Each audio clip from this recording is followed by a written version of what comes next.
Ray J Pyro. And everyone in the comments was like, Ray J's a Pyro? This is the first time I had ever heard it. Right. But you know that. I do. That's interesting. What's the whole story with Ray J, the whole Pyro thing? It's just Los Angeles, bro. Welcome back to another episode of Warren Cali. In this episode, we're going to discuss Ray J's career and also his gang Affiliation. Now, over the years, many people had discussed Ray J's gang affiliation, not believing it was true, or that he was like most celebrities and start claiming the gang after his fame, or even disrespecting his career by diminishing his achievements and his accolades by bringing up his sister Brandy, who's more widely known. But in this episode, we're going to give a full breakdown of his gang ties and also his career. Ray J was born William Ray Norwood Jr. on January 17, 1981 in McComb, Mississippi. His older sister Brandy was born February 11, 1979. They were born to parents William Norwood Sr., also known as Willie, and mother Sonja Norwood. The Norwood family have a long history of musical talent running through their family, being related to people like Bo Diddley and rapper Snoop Dogg and Daz. Willie Norwood's interest in a musical career began early, as he attended Jackson State University on a band scholarship during the 70s. He would later join a soul music group called The Composers. He became their lead vocalist and also trumpeter. The group found success playing in Mississippi clubs and began opening for people like Rufus and Shaka Khan, and also Lou Rawls. Willie soon moved to Hollywood with the group, where they attracted a loyal following. The fast-paced Hollywood scene caused Willie to stray from his religious upbringing. This led to Willie and his wife Sonja moving back to McComb, Mississippi in the late 70s to begin a family as well and regain focus and get heavily back into church, where he would later become a gospel singer and a choir director. Raised in a Christian household, Brandy and Ray J started singing through their father's work as part of the choir at the Southside Church of Christ. Brandy performed her first gospel solo at the age of 2. In 1983, the Norwood family relocated to Carson, California. Moving to the West Coast and LA County would be a different world for the Norwood family. Willie lived in LA for the portion of the 70s, but by the 80s, everything was completely different. Several gangs were formed throughout LA County from cities like South Central, Compton, Inglewood, Watts, Gardena, and many other cities like Carson, where the Norwood family would settle. Now, Carson would have several gangs throughout the city from various Serranos, Crip, and Piru areas, and the Norwood family would settle in an area known as the Centerview Pirus. After the formation of the original Pirus in Compton, California, several gangs in other areas took on the Piru identity, naming their sets Pirus as well. The Centerviews are named after Centerview Drive, a residential street located between Billing Street and Braden Hall Drive. One of their main blocks being 169th Street, also known as the 9 Block, which Ray J would later rep himself. Willie's worked with the choirs, and Sonja later becoming the manager at her job, afforded young Brandy and Ray J the opportunity to enhance their blooming musical and acting interests.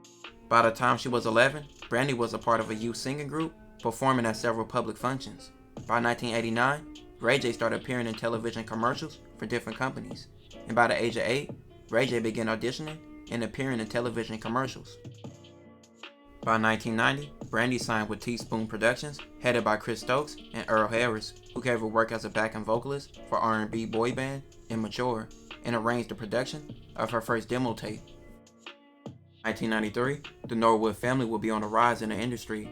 In 93, Sonja and Willie organized a recording contract with Atlantic Records for Brandy. After she auditioned for Darryl Williams, the company's director of A&R, Sonja resigned from her job to manage her kids' buzzing careers, and Brandy even got a role in the short-lived show Dia that same year. At this point, Ray J will also have a rising career. He played the foster son in the Sinbad show from 93 to 94. This period in Ray J's life would shape his acting career. By 94, Brandy would become a young superstar with the release of her debut self-titled album, Brandy, which went 4 times platinum, cementing her as a rising superstar. By this time point of Brandy becoming a star, Ray J was just becoming a teenager with his own rising career, but with his family background inside their home, Brandy and Ray J were sheltered, with parents heavily involved in their kids' life and also the church, so they controlled their kids' lives and also their careers. But Ray J, he was rebellious early on in his life, and he wanted to see what the world was about, and also his community, and what was going on in the streets at the time. He would be sneaking out the house, getting into a lot of things, and he even joined the Centerview Pirus, which he would get put on. He would start dabbling in the streets, hanging out with gang members, drinking, and smoking. and just trying to be down, even though several OGs in his hood didn't want him to join because of his career, and he would mention that in several interviews with people like the Art of Dialogue. Very adamant about you being a Paru. I had no idea, man. That's something new to me, yo. I had no idea you was a Paru. Well, since I don't even remember, 4 or 5, I grew up in a neighborhood in Carson called Centerview, so that's where we grew up, and everybody adapts to the neighborhood that they from. So yeah. With his cousin Snoop Dogg by this time already being a star on Death Row Records, Ray J will often sneak out the house with his cousin Snoop Dogg and Daz, which put him around several Pirus and Bloods on Death Row, furthering his Piru ties and also his connections. He would gain a good relationship with Suge Knight and several others. Snoop used to come pick me up, Snoop and Daz, when I was real, when like Brandy had her first album popping. I used to lie to Pops and tell him I'm about to do my homework somewhere down the street. Snoop and Daz used to pick me up, used to hide under the seat, used to take me to Can-Am every day. Yeah, this shit been going on for a hell of a long time. Even with his interest in dealings in the streets, his parents kept Ray J on track for a successful career, with keeping him acting and recording demos. In '94, he would act in TV movie Enemy Within, and in '95, Ray J would have a big year. He signed with Elektra Records in '95, and he also began to record his debut album, Everything You Want. In the same year, he would act in a movie called Once Upon a Time, We Were Colored, and in '96, a movie called Mars Attack. By '96, with the success Brandy was having, she would get her own show called Moesha, which would later become a major hit. Ray J would appear in early episodes, playing multiple roles. In '97, Ray J would finally release his debut album, Everything You Want. The album wouldn't have much success, but he still appeared on shows like All That and Soul Train promoting his album. Even in '97, he appeared in a movie Still, but he was later dropped from the label after the album not succeeding. Ray J would take a few years off the industry, but he already had fame at this point. It wouldn't be until 1999 that he would be back on the screen. He would act in show Aftershock Earthquake in New York, and in that same year, he would get one of his most known roles in his sister's show, Moesha, playing her cousin Dorian. He had become a serious regular on multiple seasons until the show concluded. In 2001, after Moesha ended, Ray J would embark on his next step in his career and make his own record label called Knockout Entertainment, and he would release his second album, This Ain't a Game. But once again, this album was not a success, and it put Ray J's career on hold. But even though his music career was on hold, his acting career wasn't.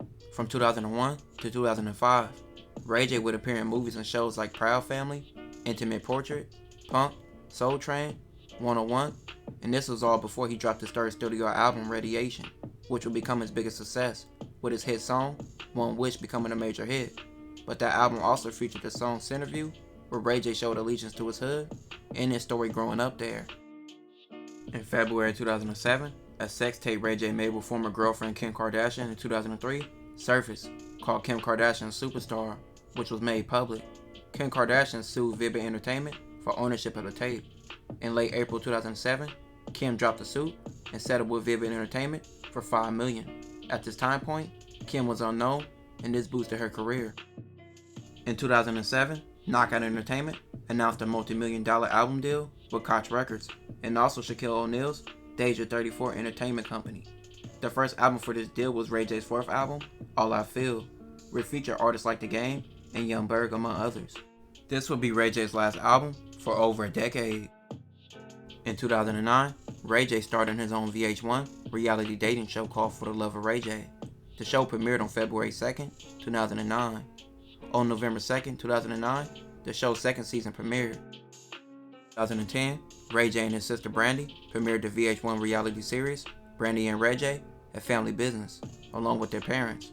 The show debuted in April 2010 and showed the backstage happenings of both siblings while taking a bigger role in the family's management, production company, and also R&B productions. In 2011, Ray J would get into an epic feud which seemed one-sided with rapper Fabulous.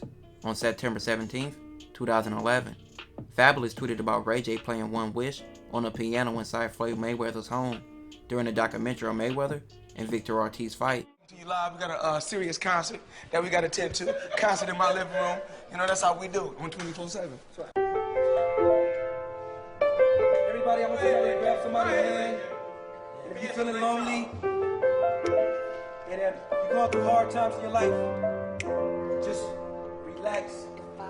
One wish, we would be best friends. Love would never end, it would just begin. If I had one wish, you would be my boo. Promise to love you, trust me, I trust you. If I had one. Ray J will allegedly confront Fabulous in Las Vegas just before he was set to take stage at the Palm Casino. It was alleged that he punched Fabulous in the face, and he would go on to speak about it with the Breakfast Club. Fabulous would even give his own side later. When you want to disrespect me and the money team, and we got 7 Rolls Royces outside and we just made 350 racks on the... Don't disrespect me. I'm going to smack you up again, fool. So you punched Fab in the face? One time. Hey, all I'm saying is if you got Fab to send a picture of his face right So you went up to him at the after party. I'm with the what money happened? team right now. We all over here. I swear to God, he running from me right now. I had 100 fools outside of Moon right now. He never left the club. He was scared up in there. He tried to call the police. My homie saved his life when he was in L.A. His life was threatened by my other dudes, and my other homie saved his life. So how dare you even speak disrespectful to me?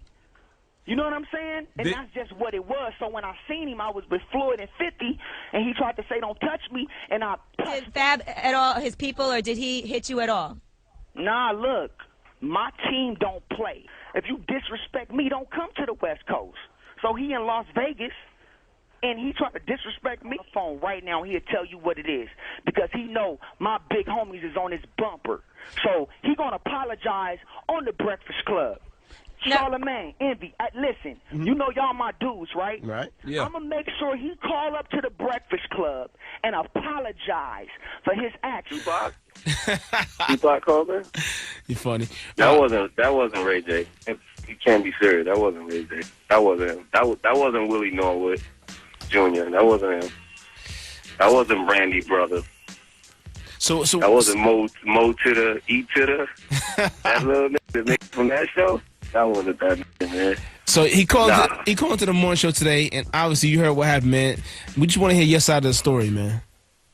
I mean, really, like, you know, this is not no big thing to me. You know what I'm saying? Like, it is what it is at this point. This is more a war on drugs than a war between Ray J. And taking it serious on the side of where he thinks that that he should do that too, but I'm laughing at his whole character. Like, there's nobody that believes Ray J is gangster to that point unless he's gonna prove it. At this point now, he's gonna have to prove all of this funny that he was saying. But many people would say Ray J's outcome wasn't how it really happened. But nevertheless, his story was entertaining. By 2013, Ray J was in a lot of drama again. He released the song I Hit It First, which was a hit for Ray J and was a diss to Kim Kardashian. He would even do a video to the song and have a Kim K look-alike. Ray J would continue his acting career, but once again, he was locked into more drama. This time with rapper Badass, who he was once cool with, but this led to an altercation between the two in 2013. What's up, it's Angela. What up, Badass? Where's Charlamagne at? I'm right here, bro. What up? I'm chilling like a but look, let me tell y'all this. Exclusive for y'all only. I ain't on no, what you call that you know, no paparazzi trying to get all. Before that, me and Ray J used to be friends. And bottom line is, one time, a lot of people know about me getting jumped by the death row. It was some minor stuff let me on the bus. So I said, you ass Suge Knight, Ray, y'all holler at you when we get to L.A. So me thinking nothing of it because Ray J was my friend. So he was really cool with Suge, really showed Suge my message, and me and Suge had been cool, like, we would talk before that, so I guess that kind of pissed him off. When he saw me at the club in Vegas talking to Corrupt, I'm thinking me and Suge peachy cream, what up, Suge Knight, what up, badass? He like, let me holler at you over here. Took me to the side, and about 6 or 7 of him and some of his homies put their hands on me. Right. So anyway, make a long story short, next time I see Ray J pass me, I'm taking off. Light work. Soon as he walked by, I bing, bing, bing, bing, threw a couple to the head. I respect him this one bit because he tried to fight back a little bit, but it wasn't nothing. His homies helped him. Nobody got super mixed up. I did not knock him out cold. He squad back. We got a little tussle on. It was cool. It was good welcome morale. You know, get your little energy up, some grown man stuff. It was just to send a little message. No hyphy. Don't ever put your hands on me and don't sleep like. Ray J's musical career seemed to be headed more to drama. He would go on to be a part of a long list of drama-filled shows like The Bad Girls Club and Love and Hip Hop Hollywood, which he would appear in from 2014 to 2019, which he would later become a part of Love and Hip Hop Miami. And even on Love and Hip Hop, he would get into altercations. Well, you gotta get that clear. Numbers don't lie. Come sit over there, you get clear. What? I'm just saying, like. Yo, chill. For real, we could take a fade right now. Just me and you. Oh. Take a fade. This ain't even that date. And squash everything else. Wait, what are you Real. What you mean? I'm just saying, it's just man to man. We could take a fade and call it a day. My what's happening? From 2017 to 2019, Ray J would drop 3 EPs, Redemption, Progression, and Emerald City. He even founded a direct-to-consumer electronic brand called Raycon. Raycon sells wireless audio products such as earbuds and headphones. He will also be a part of other things like a glasses business, which will later make him a meme later on. Frivolous with your products, man. You're slapping the table, they're flying everywhere, you're tossing the glasses. They're unbreakable. Unbreakable? They're Test unbreakable. Test Break it. them. Step on it right now. No, you step on them. It's your product. You step on them. Go ahead. Speedy, step on them. I can't do that. You can. I bet you I can break these. They're unbreakable. Speedy. They're not unbreakable. Speedy. Don't tell me they're unbreakable. Listen, Don't challenge me. listen. Don't challenge me, Ray J. I will break them. Listen, Speedy, they're unbreakable. They cannot break. It's impossible.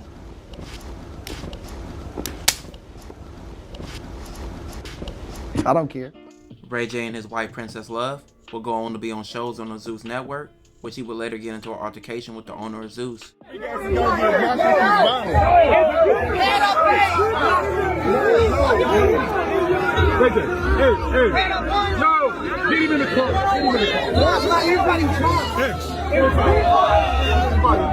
Especially with your jury on, what you got young that up? You gotta rock out for you. I wanna rock out for